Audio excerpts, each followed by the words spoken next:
Burmaz Motor 在2023年底推出了升级版的 Mazda 3，那注意啊，是升级版 upgrade version， 而不是 facelift 改款版，因为车子的车头造型、车尾造型，还有引擎的配置，其实都跟之前是一样的东西。那现在的最新售价呢 ，2.0L Sedan High 是156,059块。那2.0 High Plus 不管 Facelift 还是 Sedan 都是166,059块，就是这一款。那最顶配的就是 Ignite Edition， 那个是175,059块。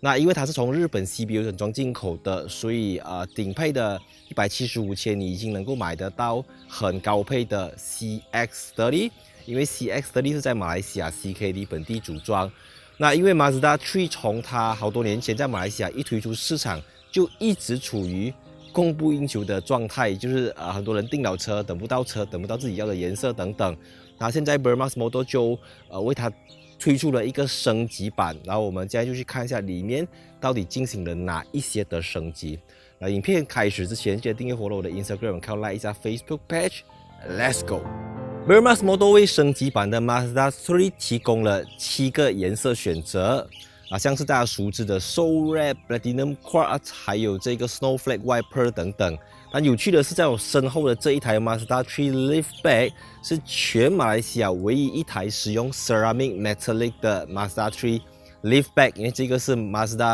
这个是 Burmaz Motor 内部的用车啦，是没有公开销售给大家。spec 是一样，只是这个 color 比较特别这样子。所以经过这么多年的消费者的反馈跟累积，我们可以看得到，现在 Burmaz Motor 已经抽掉了这个 1.5L 的入门版本，所以现在最低配的是 2.0L Sedan， 最高配的呢 Ignite Edition 是只有这个 Liftback version 的，所以只有中间 spec 就是这个 High Plus 是有 Liftback 跟 Sedan 的。所以为什么这次没有拿 Ignite Edition？ 因为这个166,059块的是可能是大部分人会选择的一个款式啦。从日本 CBU 整装进口 Made in Japan 的 Mazda 3， 它的原配轮胎也是 Made in Japan 的 Bridgestone Turanza T005A 轮胎。这是一款舒适奢华型轮胎，特别强调它的 wet performance， 像湿地过弯、湿地刹车表现等等。而且独特的设计能够去延长轮胎的使用寿命，它能够最大化的接地面积。所以讲求性能或者是竞速性等等，这个 Bridgestone Turanza T005A 轮胎都比市面上同级对手在某些方面还要来的优秀这样子。所以 Made in Japan 的车搭配 Made in Japan 的轮胎。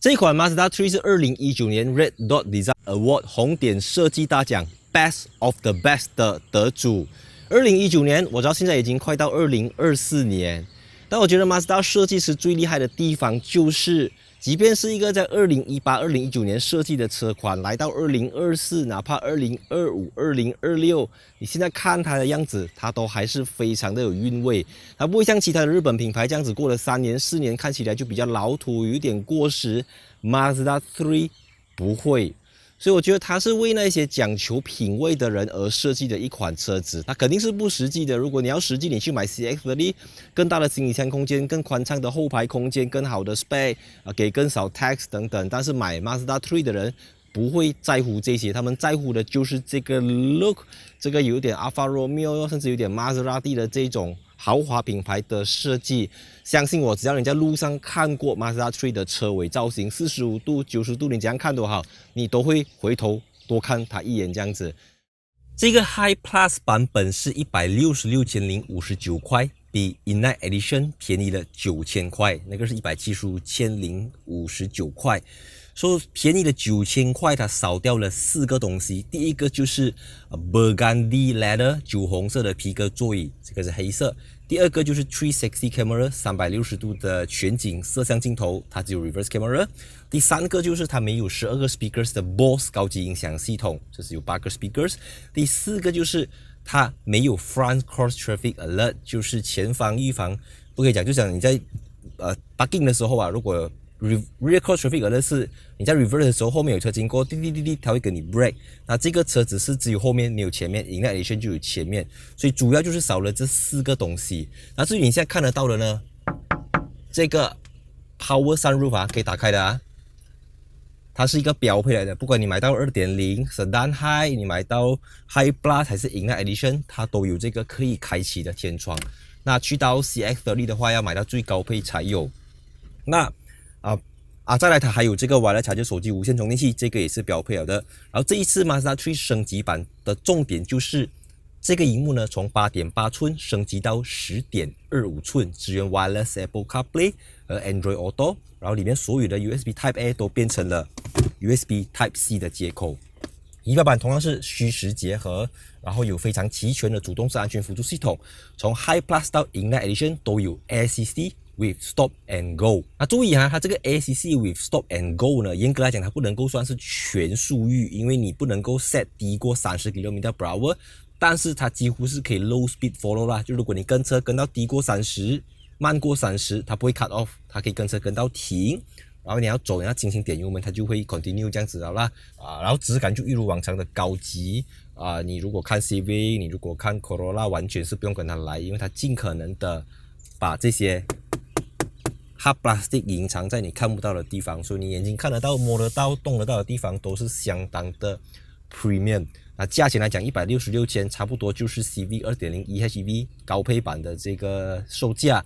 但CV 跟 Mazda 3的车主看起来是同一批人，就实际上是不同一批人来的啦。那Corolla GR Sport 大概也在150多千左右，所以 C segment 的这个 market 是慢慢的在萎缩了啦，慢慢被 SUV 给取代。所以对 Bermas Motor 来讲 ，volume 肯定还是从 CX-30 来。那 Mazda 3可能不是追求 volume， 但是就是一些对于车子有独特要求的人，他们就会选择买 Mazda 3，而不是更加便宜、spec 更加好的 CX-30。然后Mazda 3的离地间隙只有135mm很低，要上车也是一件不容易的事情啦。对于老人家来讲，后面有冷气出风口，然后乘坐空间就是非常非常的低，我的头已经是碰到车顶了，我坐到斜还是会碰到车顶，所以你知道了的，大家都知道的。Mazda 你要买有空间感的 Mazda， starting from CX-8、CX-9、CX-60、CX-80、CX-90，不是这种3系列的啦。Mazda 3 CX-30 也是好一点点而已。说短途乘坐没有问题，长途乘坐不是一个最理想的车子啦。你要长途，看到有人在网上问 Mazda 3可不可以适合长途行驶，有的选。这个价钱你每天要跑长途，还是买 CX-5 以上的车子会比较理想这样子啦。那这个车子是我觉得它是单身汉或者是 DINK 的车主啦。DINK 的意思是 Dual Income with No Kids， 它是指这个社会上的特定族群这样子，所以是一个非常 DINK 的 car，right？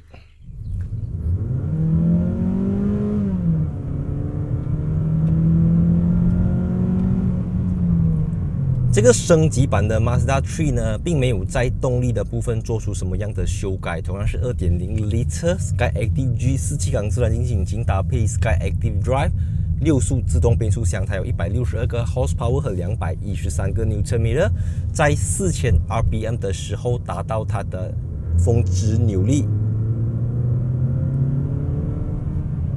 它是一个相当传统，你要拉到很高转才会得到动力的引擎。那 Mazda 讲求的是这种流畅感，而不是用 Turbo 用 Dual Clutch Transmission 去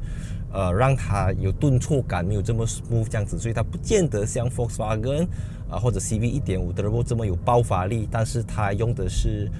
算是蛮传统的一个变速箱，但是又结合了 Mazda 的黑科技，那在驾起来的时候呢，它绝对比 CVT 好开。省不省油这个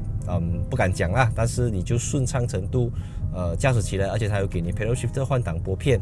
所以它的 Pedal Shifter 用起来真的就好像加美女的车这样子不了，不是那种 CVT 什么模拟6速、模拟7速那些假的。Mazda 3呢，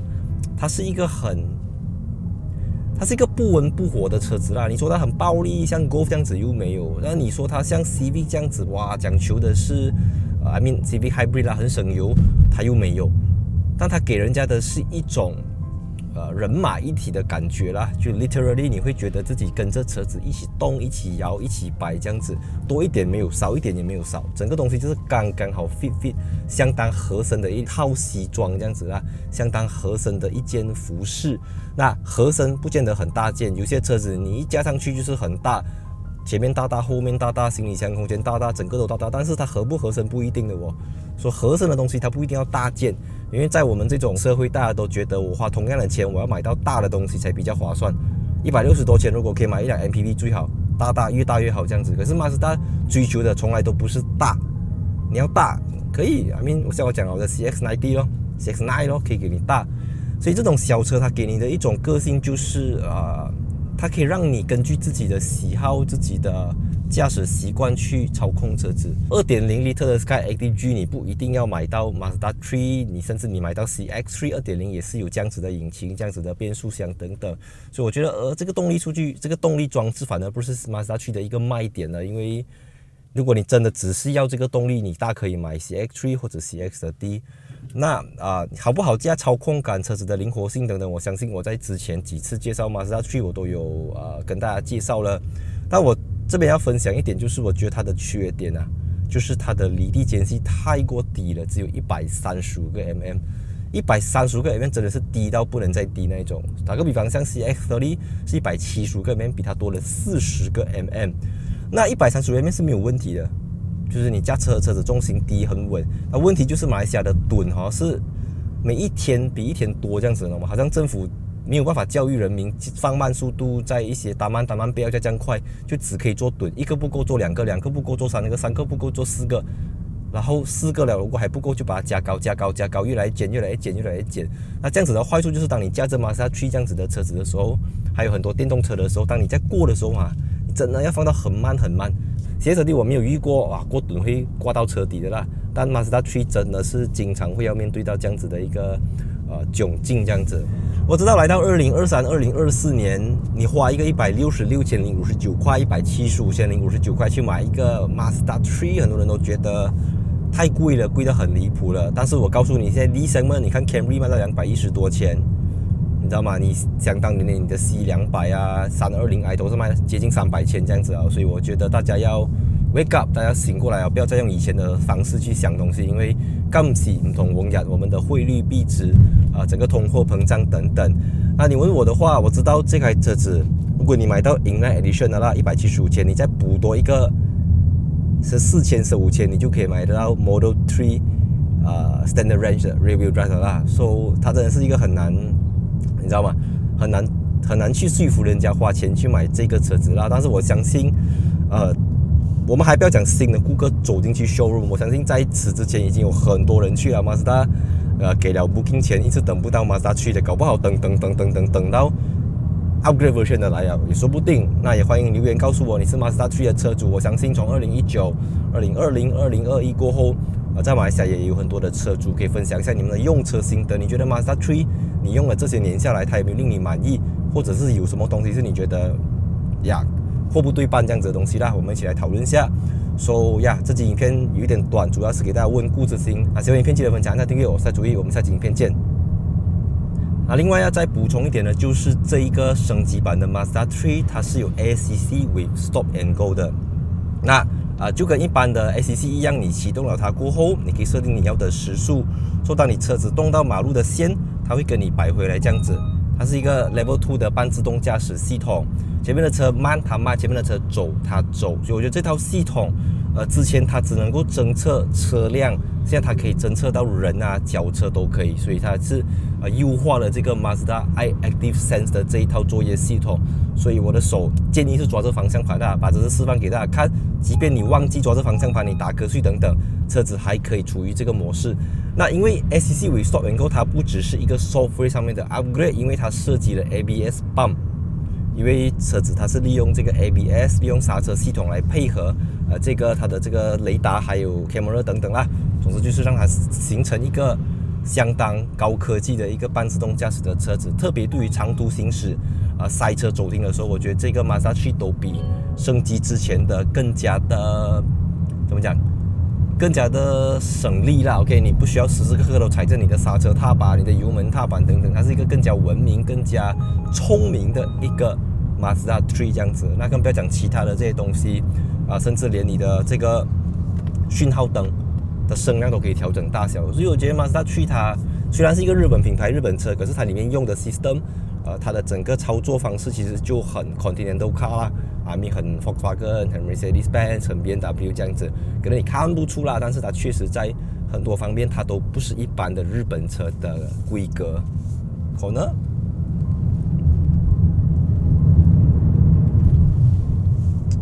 哇，真的是很 smooth。